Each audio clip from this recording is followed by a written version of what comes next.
I'm pleased to welcome to the Truth and Rhythm studio one of the legends of rap and hip hop, Kool Moe Dee. First in the early 1980s as a member of the Treacherous Three, and then as a solo artist beginning in the late 1980s, he notched three straight hit albums that included classic tracks like Wild Wild West, Go See the Doctor, How You Like Me Now, They Want Money, and I Go to Work. One of his key collaborators was a teenage Teddy Riley, who would go on to become the New Jack Swing King.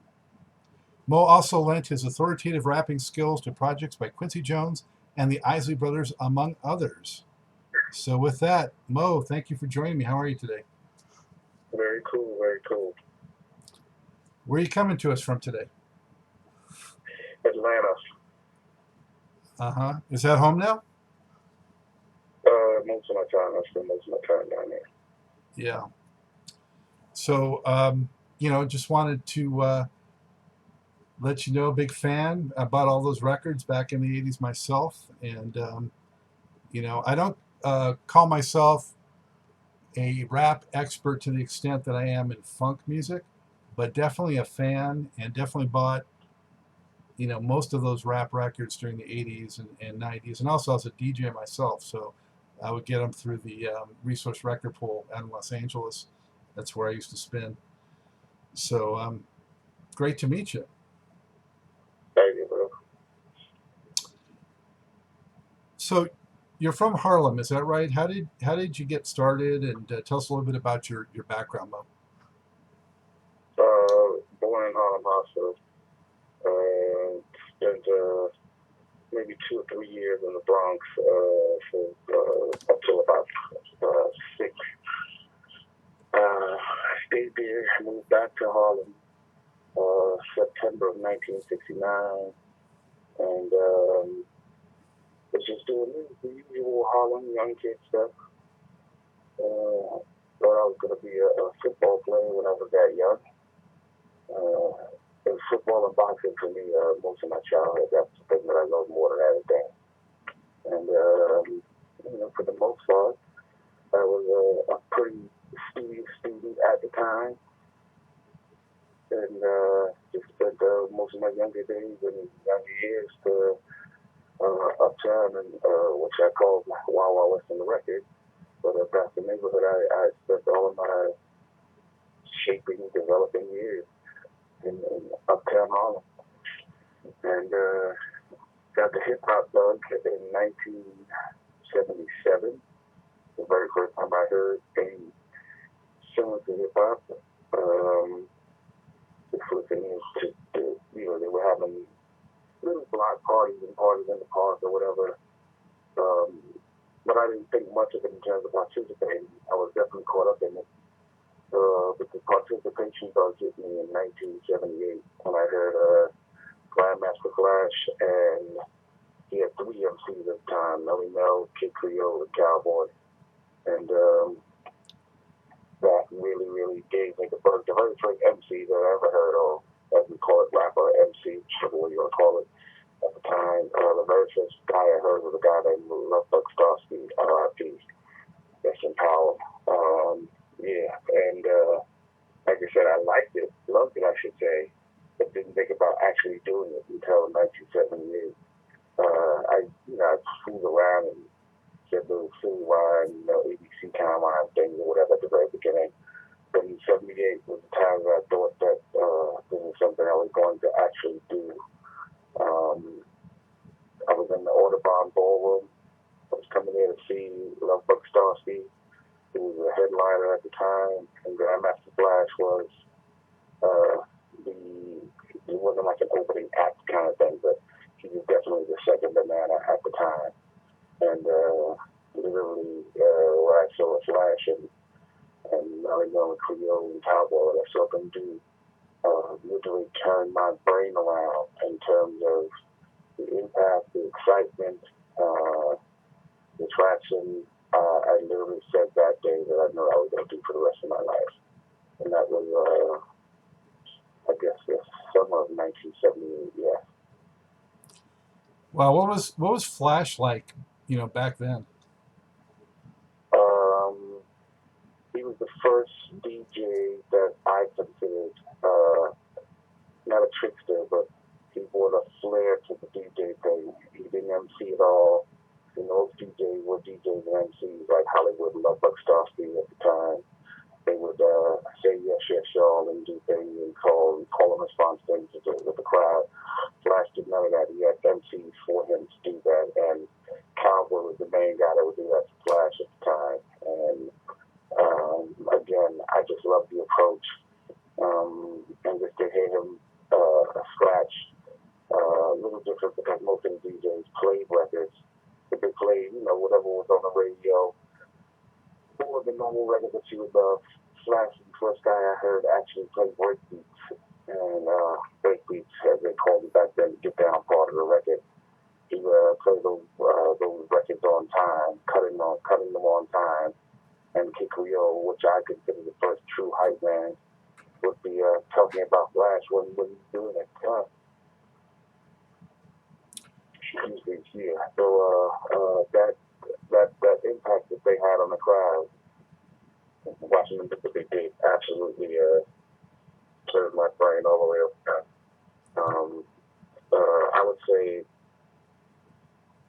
I would say stole the show, but definitely they had the bigger impact in the party at that night. And I rode home on the train, and I couldn't think of anything else. And I couldn't believe that my friends were, talking about, going to McDonald's and get something to eat and just talking about other stuff. And I'm like, all I wanted to talk about was what I just saw.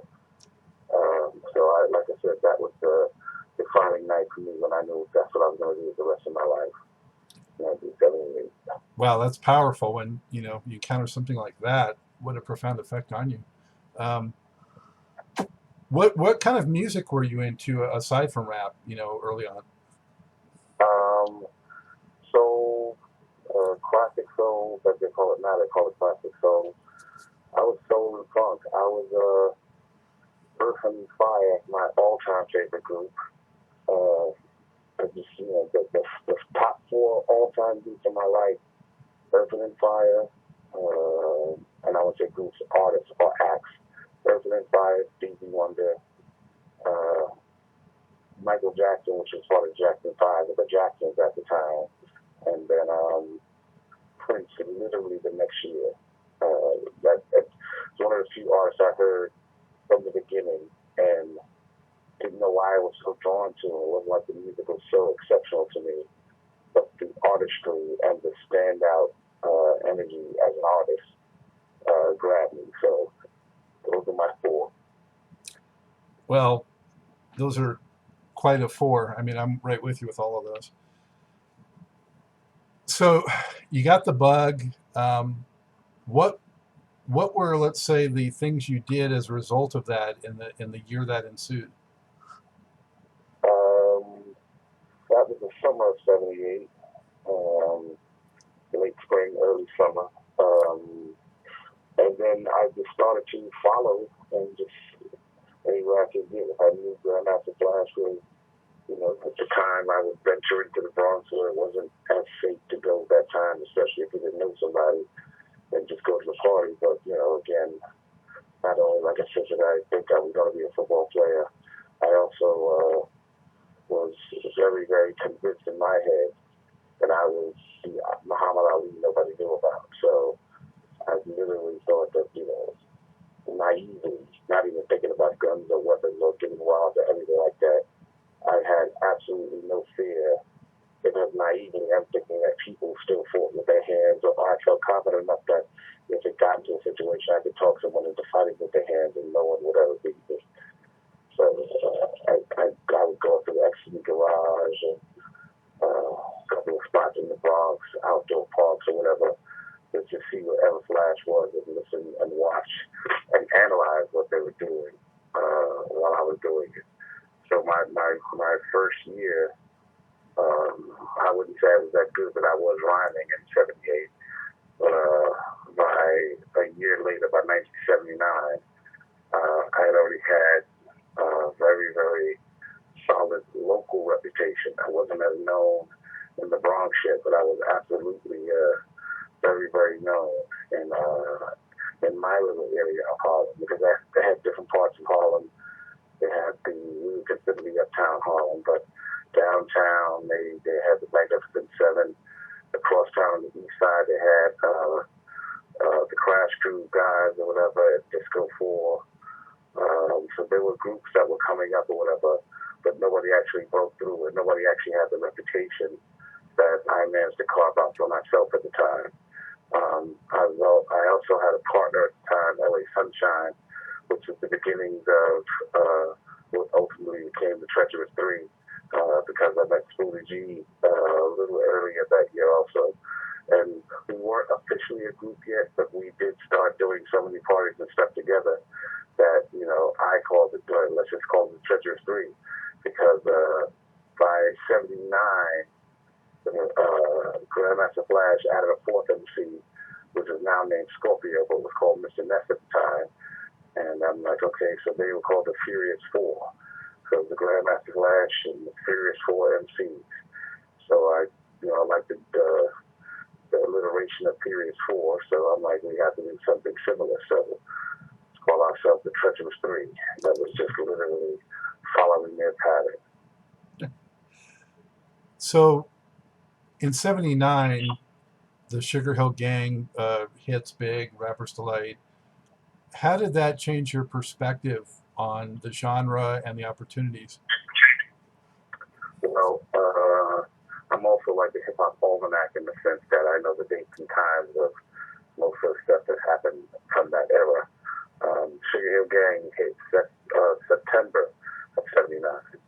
So we had already had a whole summer and a whole year basically for me of listening, going around rhyming and trying to carve a niche or get some kind of momentum and popularity. But when they did Rapper's Delight, we actually didn't think much of the record when we first heard it. It was amazing to us that it exploded the way it did, because it went from something we thought as novelty to literally like a worldwide smash. And without Twitter or anything of that nature, we knew the record was everywhere. I don't know how we knew it, because it's very hard to undo what we know now about the internet and online and tweeting and all of that stuff. But back then, word of mouth was just as strong, if not stronger, in terms of whatever was going on or whatever was hot occurring. So we knew that was a smash record. But I thought it was a one-off. Truthfully, we didn't look at it like it was time to make a record or we had a chance to make a record. At least me. I don't know, maybe K or LA and other people might have thought that. But for me, it was, okay, that was cool, a novelty thing.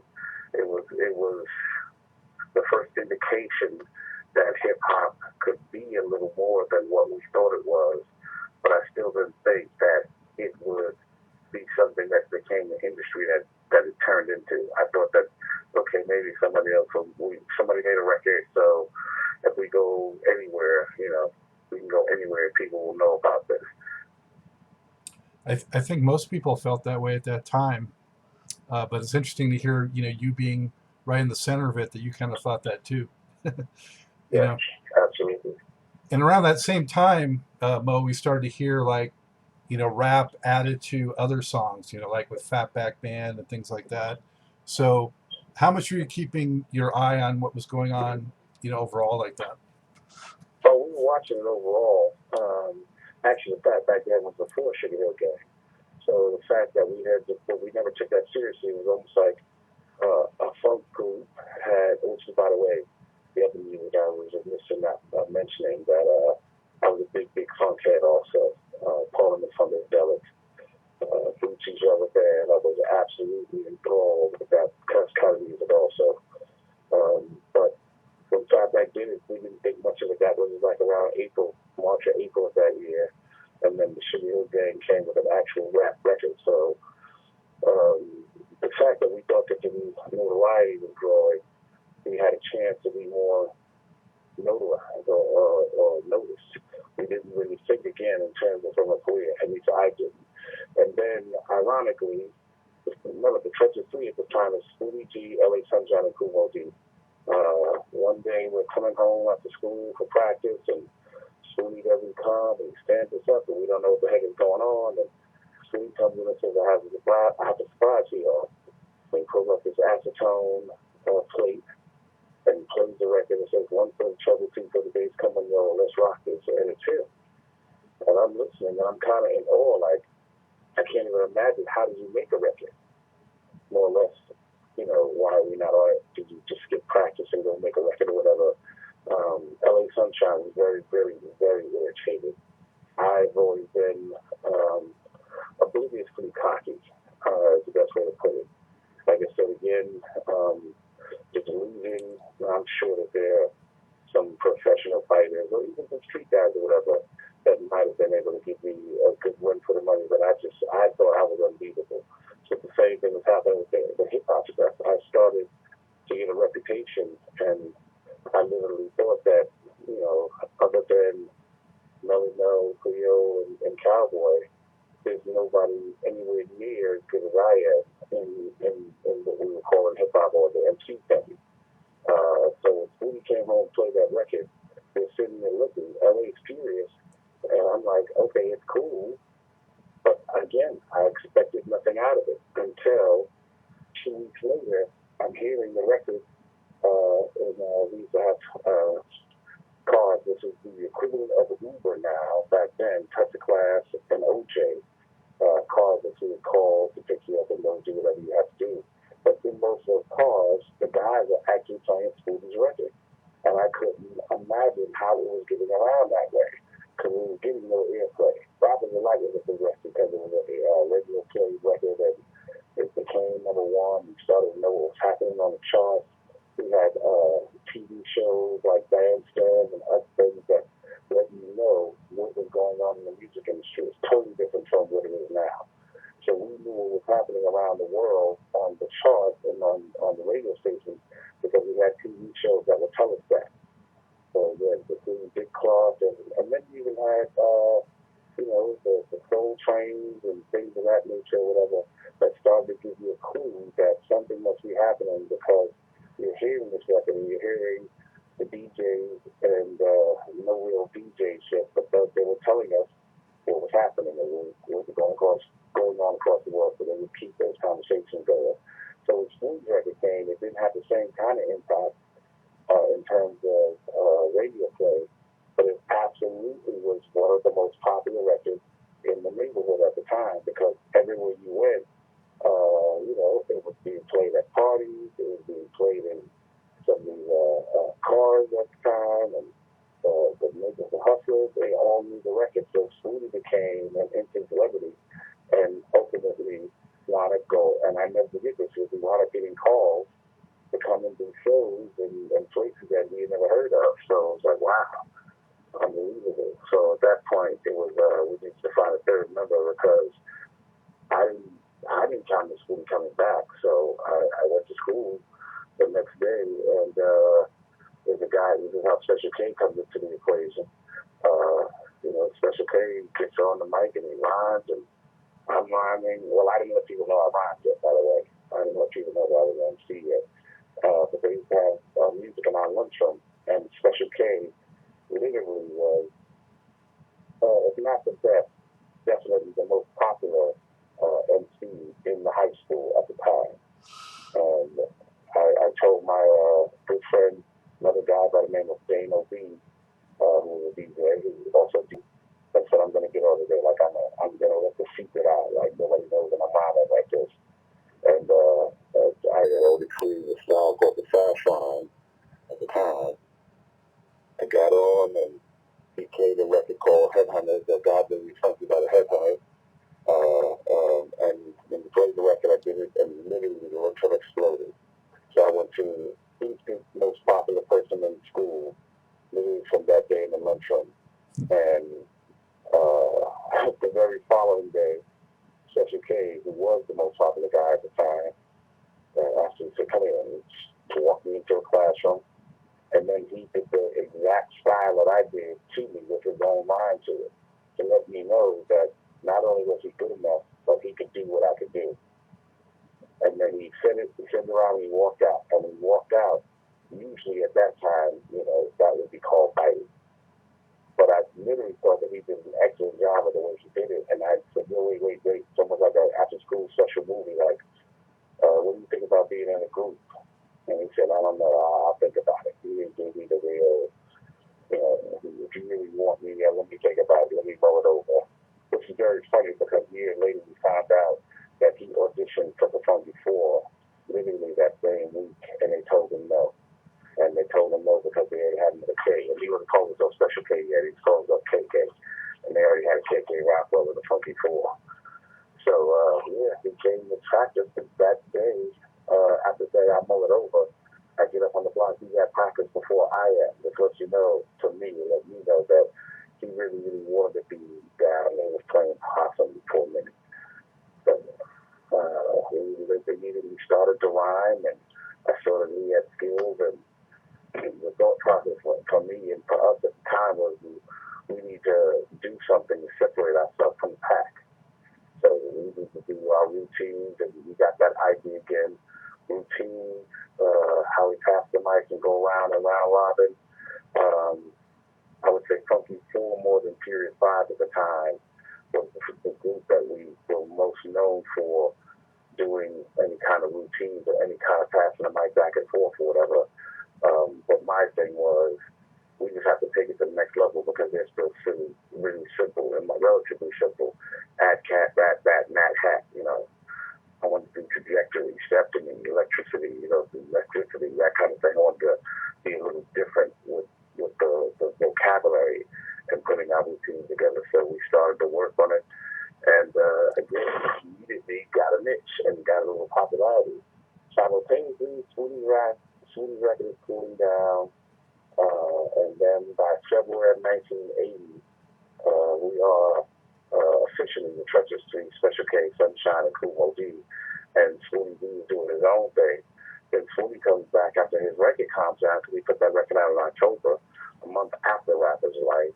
And it didn't have the same kind of legs that Rapper's Life had. So by February, he's, back to earth, so to speak. And he says he wants to come back and be down. And, Special K is nervous, like what he means. I just, let him talk. And Sweeney was like, "Man, this guy's in the Bronx. Who cares? We're a Harlem crew.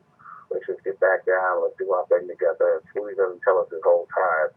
We're arguing and negotiating. So I come up with the plan of Sweeney D has already got a name. We're already a group of Treacherous Three, so let's just make the group Sweeney G and the Treacherous Three. And then Sweeney said, "Yes, that's cool." And then he unfortunately said, "What about the money?" And I was like, "Wow." And I said, "You know what? Then let's just take it this way. You take half the money and we'll split the other half." And he said, "Great, that's fine." And after all of that news, was official, then he tells us that his uncle was Bobby Robinson and had a record store around the corner, and we had a chance to make a record, which he didn't open with because he wasn't sure that we were going to allow him to be back out of the group, which means he probably would have just made another record with his uncle by himself. But he also found out by going on the road he missed the group dynamic.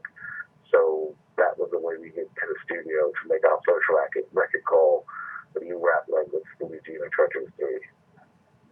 Wow. What was that experience like for you actually finally getting on wax? Mind altering because there's nothing I expected to happen. Even when Sweeney came back to ask to be down, I still was not focusing on making a record. However, by this time, you're talking about we make our first record in March of 1980. So in '79, you have Rappers Alike, that's Sweeney G, which is the second record. But the next biggest underground explosion record that has a little bit of airplay is Curtis Blow with the Christmas rap. And then you go from that into Grandmaster Flash and Period 5, same record, Enjoy label with Sweeney's uncle. They make super rapping, and the Funky Four make rapping and rocking the house. So there are records being made. So now the shift is, I do want to make a record, but I have no idea how to go about doing it. So Sweeney comes in, and this is a gateway in, and it was almost like it fell in our lap. I was more than happy to put him back in the group, so to speak, have him be the quote-unquote lead or the face of the group, and make it Sweeney D and the Treacherous Three. But the fact that I was actually recording I fell into that without actually looking at it, orchestrating it, or engineering it. It just literally what I call fell in our lap. And we did the rap language record, and then there was a B-side that wound up becoming one of the most notorious, most popular breakbeats of all time. For that time, especially a record called Love Rap. And that was the B-side that Spoonie did by itself. But every DJ, we wound up, we were never able to really keep a great accounting of the record, but every DJ of the time, every prominent DJ of the time, absolutely cut and scratched, and then crews are rapping off of Love Rap. So we became one of the most popular groups, damn near by default, just because of the breakbeat on the record. And we kind of skipped over it, but how and when did you settle on Kool Moe Dee as your handle? That was way earlier. That was before I was actually seriously taken seriously as an MC. That was late 1977. Like I said, I'm just playing around with it because I seen Love Bug already.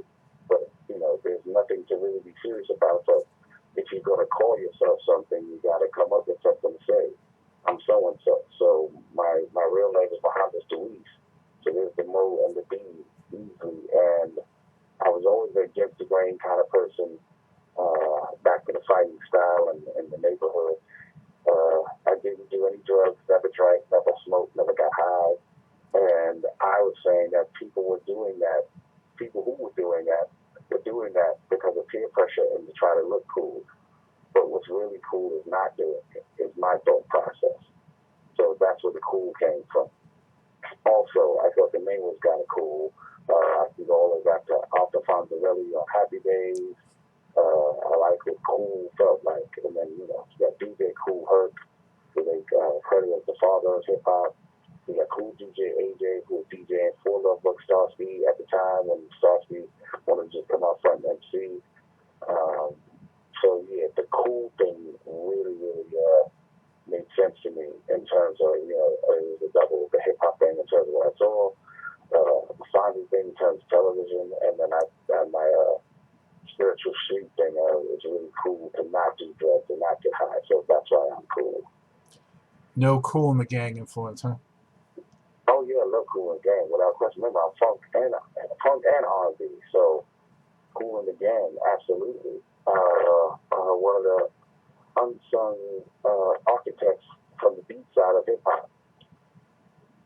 Yeah. And I think what happens is, because of Kool and the Gang, they have so many prominent hits from one era to the next. By the time we get to the 80s, they add JT and they're in a different zone.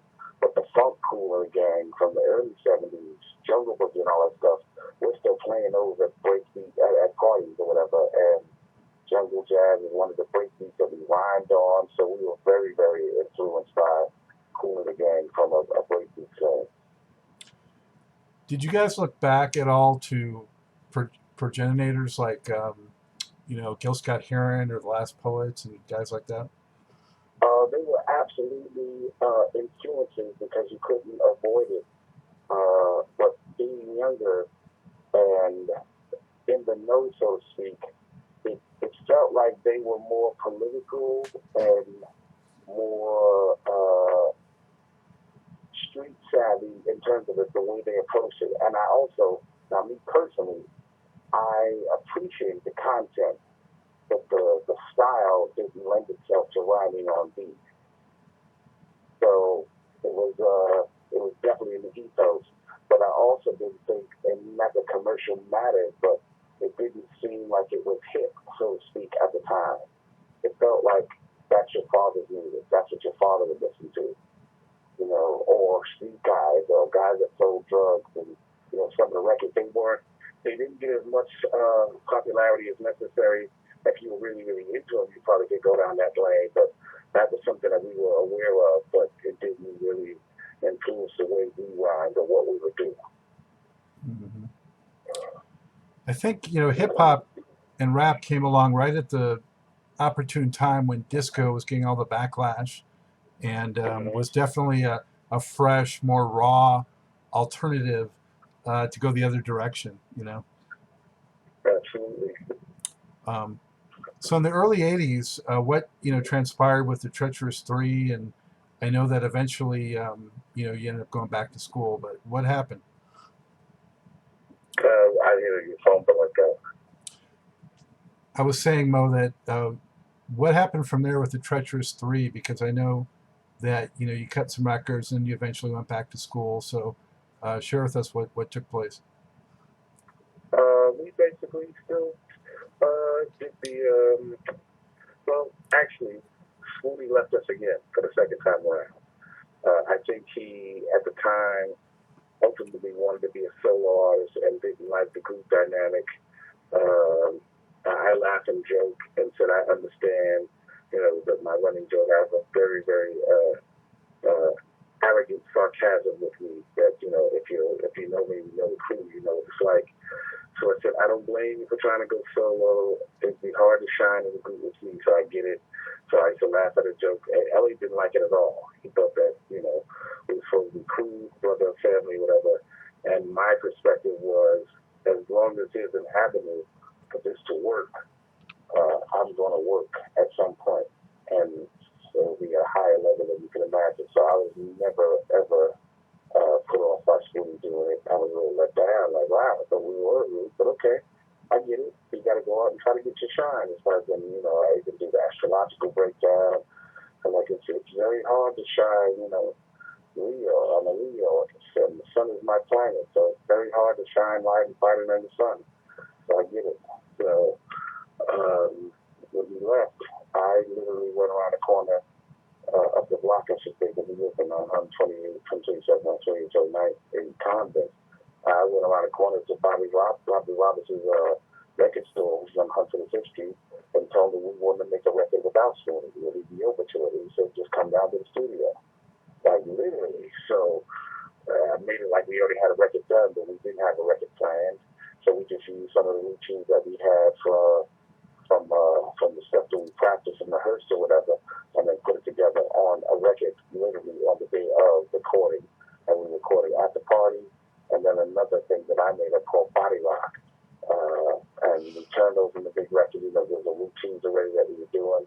We did the Body Rock, did the least, and then we again became one of the solidified groups of the time. Because at the time we still only have, in terms of prominence in hip hop, Curtis Blow, Grandmaster Flash and Furious 5, the Funky Four, and there are two more groups of now the separation is becoming, if you don't make a record or don't have a record or a hot record even, then the pecking order starts to shift. So now we become top 5 based on having a hot record.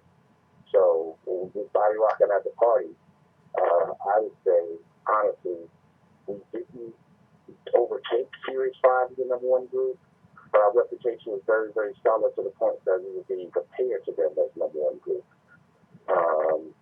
And then, other groups that were coming up that were also in the run was Cold Crush Brothers and, Fantastic Romantic. You had groups that were still there, but because they didn't make records or didn't have big records or whatever, a lot of the notoriety wasn't sustainable for them. So we had, big hits and back-to-back hits because we had Body Rockin' at the party. So that's all within a year. In April, we put out new rap language and love rap. Then in September, Skinny goes over to Sugar Hill, makes the second record with Monster Jam, with the sequence, and then we do our own thing at the party and Body Rock, 2 records. Then in March of 81, we do Heartbeat. And that becomes our signature Doesn't Breakout record. And from that point on, we're easily the number 2 group in the city, without question. And of course, in New York, myopia, New York is everything. So if we're number 1 in New York, that means we're number 1 in the world. Because nobody else has heard this yet. So that's the thought process. And we kind of rode that wave until 1985. Unfortunately, in 1985, the new groups, as competitive as hip-hop has always been, there are new groups that are coming out that are absolutely trying to do the same thing. And then Run DMC had their explosion. As a matter of fact, they had their explosion in 1982. So now you have Def Jam, which is absolutely the counter rival to Sugar Hill Records, and the notoriety and the way they're approaching marketing Run DMC. We're learning as we're doing it or whatever, but at the same time, the groups that are on Sugar Hill are now fledgling because Sugar Hill and Bobby Robinson and Enjoy Records are looking at it more as a money grab. So they're not really taking it seriously in terms of marketing the cruise like it's an actual art form or like we're actually artists or whatever. Terrible contracts that most of the guys didn't make any money. And when we weren't making any money, especially playing LA Sunshine, was so turned off that, we wound up getting to the place where we enjoy, and we get to Sugar Hill, and then we get to worship and wasn't enjoy. So the fact that we weren't making money, LA Sunshine in particular got extremely discouraged and said, we keep doing this and not making money, I'm going to wind up taking it to the streets and do something stupid. So rather than do that, I just can't do this anymore. So I didn't go solo. I tell people all the time, I wound up being solo because of the mindset of the other two members. So by 1986, while at Sugar Hill, I secretly recorded a record at Rooftop Records. I met a guy who ultimately became my manager by the name of David Mallison. I met him at Sugar Hill. He was a box boy. But every time I walked in the office, I saw him in one of the many offices that they had. He'd be on the phone talking. I'm like, why? What are you in there whispering? What are you doing? And he was trying to get records added on the radio. I guess he was going the business on one hand, but he was saying, hey, on the West Coast it's 2 o'clock.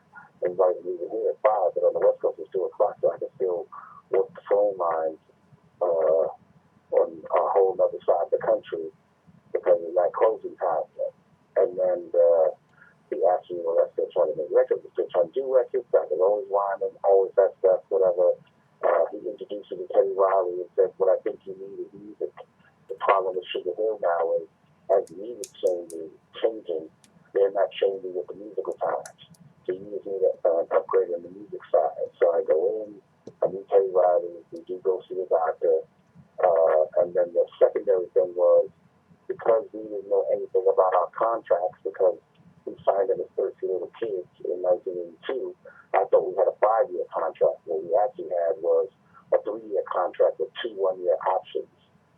And, it sounded like how cheesy to me at the time. I didn't understand it, but I got what it was. I could grasp what it was. I didn't know why they would do that and why we were thinking we were 5 years. But, and the way the contract read, they took who became my manager, they took the contract to a lawyer, and the lawyer said, well, they don't notify you within 30 days of the deadline.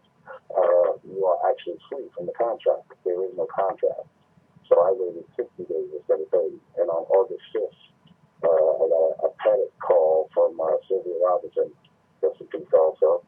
And, she's like, how did you make a record? Well, Joey Robinson had her on the phone. She was silent.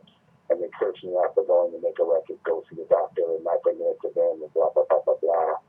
And I'm wound up on Rooftop Records, which was something that Teddy Riley, another guy by the name of Greg Mallis, my manager was another guy that got so creating a record label. And we got the record on the radio. Red Alert played it. Mr. Magic played it. And Jive Records heard the record, and they called and asked would I be interested in coming on to have a meeting with Jive. I got on to have a meeting with Jive. A woman by the name of Ann Carly. I didn't like a lot of stuff they were saying, but I genuinely liked her vibration. She seemed like she had a great energy about her for hip-hop, and she really, really wanted hip-hop to be, I just felt it in her. She wanted hip-hop to be bigger than it was, and I felt that they were going to take it seriously. To continue doing videos and doing promotions and marketing, which is something I never had, marketing and promotion. And, they gave me $10,000 and I signed a deal. And I had never seen, as minuscule as that is, but still at the time, I had never seen any money, more or less that kind of money as far as hip-hop. And I literally was conditioned by being on Enjoy at Sugar Hill that you don't make money from records, you do it from the shows. And they gave me $10,000 as an advance, sent me to London to record the album, and that was November of 1986. and go see the doctor in trade to get an idea. So I never forgot it. I went over and recorded the album. I watched Mike Tyson knock out Trevor Burdick in London while I was recording the album, and came back, and the rest of the history from there. Yeah, wow, man, that's a lot of history you just covered, Mo. I got a few questions. Let me see here. What inspired Go See the Doctor? Was that a autobiographical? No, I panicked. I had a panic moment. It's semi-autobiographical. A friend of mine, by the way, I'm in college at the time, which is another part of the undoing of the treacherous degree. While we couldn't be doing shows or whatever, I'm not happy with the amounts of money we're not making, or the amounts of money we are getting, but whichever you want to look at it. So I'm going to college because my thought process is get a college degree because I have to think bigger and further than just the record, especially enjoy and sugar ahead. Can't look at this as a career. I'm looking at, okay, let me go to college. I'm never going to stop the career, but I'm going to college to do what I have to do. And while I was at college, the guys are not able to do as many shows as they would do. And I'm like, in the big scale of things, it's kind of peanuts. So college wound up being the ultimate experience of my young adolescence, well, post-adolescence, like I guess it was young adulthood. College 18, 22, 24 for me. But yeah, so, at the end of the day, I'm literally loving being in college. And that was another part of the undoing of the treacherous street thing. So when Jive Records comes and I go overseas and cut the record and come back, I'm still in college at the time. What was young Teddy Riley like? What was your impression of him, and what did he bring to the game? I thought his musical ear was incredible. I thought he loved the keyboard, and he was also a techie kind of guy. So he knew, the machines, whatever the keyboards were called, something called the Fairlight at one point, and he could put, at the beginning of sampling. So he didn't even know of what the new technology was going to be, which is something that I had no idea. I had no taste for it, quite frankly. But the fact that he did, we would laugh in the studio, and he knew the technical terms that I didn't know. So all I knew was like put it in MIDI and put reverb on it. So we would laugh at that or whatever. I had a very limited vocabulary from a technical space, even with the SSL boards or whatever. And he would like literally get off on knowing that kind of stuff. Like, oh, you got to get the SSL board, and it's 32 channels, and this many single channels, you can do this or whatever. And if you add this to it, you can get this many channels, you can add this many sounds or whatever. And I thought it was overkill, but he absolutely knew what the hell he was doing at the time. What he also had that was incredible was a level of patience. I would see him literally take hours to get a drum sound. He wanted a drum sound that he was looking for, and he would take his time to get that sound. I never understood how you did it. I didn't know how to differentiate it. I didn't know what effects you put on it or took off of it. How, reverb and put bottom on a snare, made it, sound fatter, so to speak, whatever. What to do with the clap, to mix it out, to make the clap and the snare work together. He was absolutely excellent at that kind of stuff. So I trusted him 1,000% in terms of what his ear was. How did your skills progress, in your opinion, from the '79 time frame to where we are now with your first big solo hit, Go See the Doctor? Go See the Doctor was one of the hardest records for me to make lyrically because as a lyricist, I pride myself on a lot of the categories I put in my book years later, there's a God on the Mic. I took the vocabulary part very, very seriously, the delivery, how do you say what you're going to say, metaphors, the difference between metaphor and simile, just breaking things down very, very rarely. But when we made those early records, if you go back and listen to the early records, not just myself, but everybody, to me, it was just those very first records that just get on and rhyme and get on and rhyme and rhyme and rhyme and rhyme. Curtis Blow, in my opinion, introduced the concept of the hook because it immediately goes for me from writing, rhyming to song making. We had to master how to make a song. And that's what Go See the Doctor was. It was a song structure, 16 bars hook, 16 bars hook. A very remedial, simplistic song structure because we would have bridge, chorus, change, we would have all of the musical progressions or whatever. But at the very least, we had a very, I don't want to disrespect and say juvenile, but it was young, a very young adolescent form of song making. And at the very least, from making the song or structuring the song, we had much more success from that. So Go See a Doctor wound up becoming my entree into how to make or construct a song. And that record, I mean, all of it was pretty much in more of a what I would call a down tempo rap style. The beats per minute were on the slowish side, and I think it was 82, if I'm not mistaken. yeah. Other cuts I just want to mention on that record that stood out to me in particular, I want to give some love to, are Little John with its electro funk kind of feel, and of course, Do You Know What Time It Is? Right. Right. So when you went to Jive, was Houdini already there? Yes. Yeah. Yes. And did you know those guys? No, I met them there, but that's another group that I think is very, very unsung in the hip hop annals because I would say Curtis Blow first, but hands down, Houdini, even more than Run DMC, quite frankly, were masters of song making.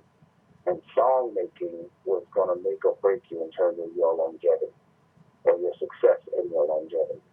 I thought the fact that they approached and listened to that Escape album, I think it's a masterpiece because there's very little I'm the best, I'm the greatest, I'm the dopest, it was more just, the freaks come out at night. Not one love, the freaks come out at night and 5 minutes of funk, friends, how many of us have them? I mean, those are songs that are incredible in terms of how they're constructed and how they're put together. So I also looked at Houdini in terms of song making and song structure to put a lot of my stuff together. It was so funny because when Wild Wild West comes out and people don't know who I am yet, but people who didn't know, a lot of people thought it was ecstasy from Houdini because we have the same kind of tone in our voice. And it's funny because when I see them, I don't greet them in any other way other than using a voice to it. So. Yeah, actually, it was right around that time I went to see Run DMC, Houdini, LL Cool J was on the bill too. We'll talk about him more in a minute. But I think one other act, but at the Long Beach Arena in Los Angeles, and there was a major riot that broke out. Yeah. So Run DMC never even got to take the stage at that show. We were huddled underneath the bleachers, fearing for our well-being because like the gangs were going at it, and that was a crazy scene. Some of the unfortunate moments of hip hop history right there. But in the mid 80s, I mean, hip hop just started to take off and it crossed over largely because of Run DMC. And what was going through your head when you were seeing that evolution and the fact that it was hitting as hard as it was? And I think probably, around that time, even MTV was starting to play rap. And were you was it blowing your mind a bit? No, it's just competitive, a loving competitive state. Because at that point, it's like just being in a fight. You don't really get to appreciate the fight till you stop fighting. But until the fight's over, while you're in the ring and you're in the round and you're throwing blows or whatever, you're just trying to win. So I'm not knowing how much I'm enjoying Run DMC because I'm too busy competing. But I am keeping my eye on the prize and watching what they're doing and how they're being moved and maneuvered, and which I thought was excellent in terms of what Russell Simmons was doing with them in terms of preparing to market for it and marketing the group. The fact that they did Rockbox, well, Sucker T was their first big one. Of course, it was like that. It's very similar to Melly Mel and the Message thing, whatever. But we were competing with them because they were a younger group, and it's not that much younger, but they're like 3 or 4 years younger, and their position was, the old school played out, and we were considered old school, which is crazy because they're like 3 years older and 2 years ahead of them, and they're making it old school, which is part of what I have a problem with right to this day in terms of Twitter and what we're doing. It's almost like we're being socially engineered. It's fast food instead of health food or having things that stick with you and you can grow with. It's literally like get as much as you can and get it as popular as you can, as quick as you can, and it doesn't have any real staying power. So it becomes like a high-speed money grab. It's almost like we're taking on the characteristics of the technical, the computer space. Like, wow, why are you moving so fast? Why won't you just enjoy the record? I never forget when I started to see, and I'm going forward to come backwards, but, you put a record out, and then 2 weeks later, not even 2 weeks out, you had to put the remix out. Like, what are you doing? Why are we not just enjoying the record? What is the urgency for the high speed up here? I couldn't understand it. So while we were doing it, so while Run DMC was becoming what they were becoming, Russell Simmons was marketing it and positioning them to be the iconic group that they ultimately became. So by the time they get to 1986 and they do Walk This Way, they had already done Rock Box and they'd already done King of Rock. So they already whet their appetite for the mixture of hip hop with rock, which on another level, it's preparing you to see hip hop in the same light that you see rock, in terms of being a dominant force or, rock and roll bands or, I love rock and roll, Joe Jet kind of stuff or whatever. They got you into a space where there was fanaticism that was associated with rock that wasn't there with R&B. We loved R&B. Don't get me wrong, we loved, Earth, Wind & Fire and Luther Vandross and even Michael Jackson, which is a whole nother level of phenomenon that you can't even touch. But rock and roll, even Prince was a big rock star who happened to be black.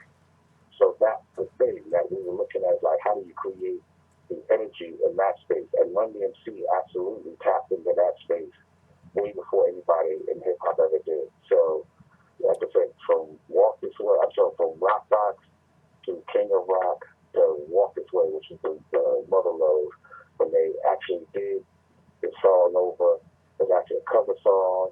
They did the video with Aerosmith, and it broke them in ways that we couldn't have ever imagined, and literally became the record of the album of 1986.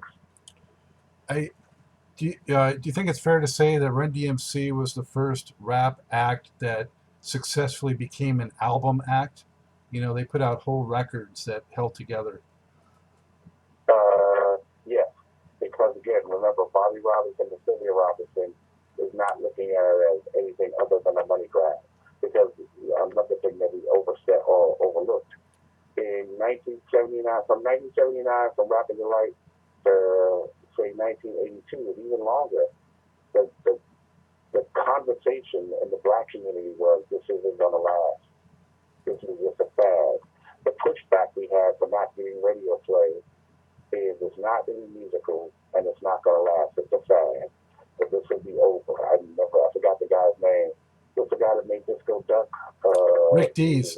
Rick Dees. He's also a DJ, and he predicted the death of hip hop at least 2 times that I'm sure of, and he was dead wrong. Well, this is the end of hip hop, and or rap as they call it at the time.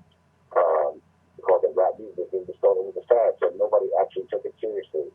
So, like I said, while competing with Run DMC, what we're not paying attention to on another level is they're absolutely breaking doors down in the space where it has to be legitimized and taken seriously as an art form.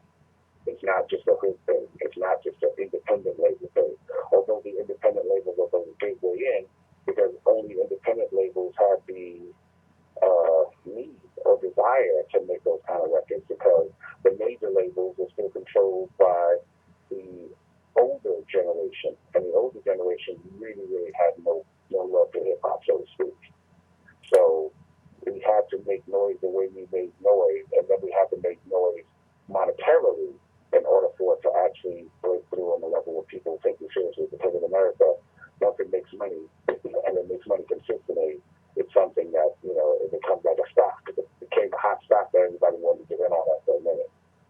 Yeah, my girlfriend throughout the 80s was totally anti-rap and always dissing it and saying it was just a fad, even as I was listening to all of it. But